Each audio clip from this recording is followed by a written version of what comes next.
Bismillah walhamdulillah wa salatu wassalamu ala sayyidil anbiya'i wal mursaleen. Wa ba'd.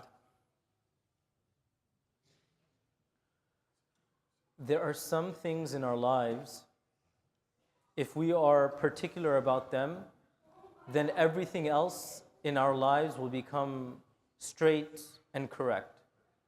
One of those things is Salah, our prayer. Rasulullah sallallahu alaihi wasallam's life revolved around Salah and prayer. Salah is one of those things that if I have my Salah in check, correct, proper, and my life revolves around Salah, everything else will be punctual and correct in my life.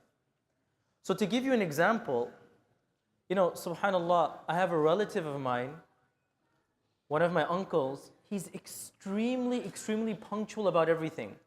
If we ever have a family event, if it's going to start at 9 o'clock, most likely everyone's going to show up at 10. He shows up at 8:30.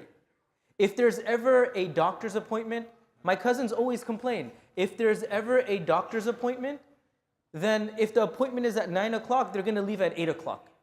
And they say, he's so punctual, so particular, that his whole life, he makes it a point that I would rather be late and suffer, I would rather be early and suffer than be late and make somebody else suffer. But subhanAllah, you want to know something else about his life? I have never seen anyone more punctual of their salah than him. He's always there behind the imam 10 minutes before the salah.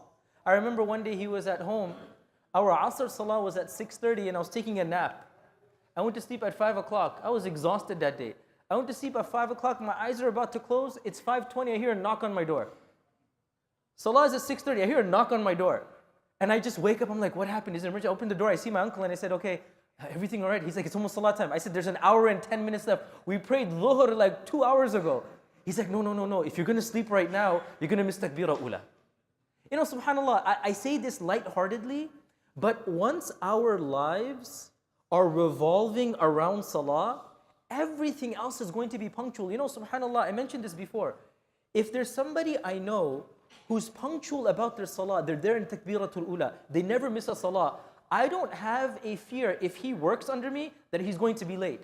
Or if I have a meeting that he's not going to show up. Because this person has a proven track record, his whole life he's praying Salah. Umar radiallahu anhu, he's writing a letter to all of his governors and he says to them, look, right now the Muslim empire is as large as it ever had been. 3/4 of the known world were under the rule of Umar radiallahu anhu and the Sahaba. What does he say? He writes a letter. He says, Inna ahamma umurikum indi as-salah. First thing in the letter isn't, hi, hello, how you're doing, how's the weather over there, what's the latest, what's the financial situation, what are the different strategies? No. Inna ahamma umurikum indi as-salah. The most important thing for me is Salah.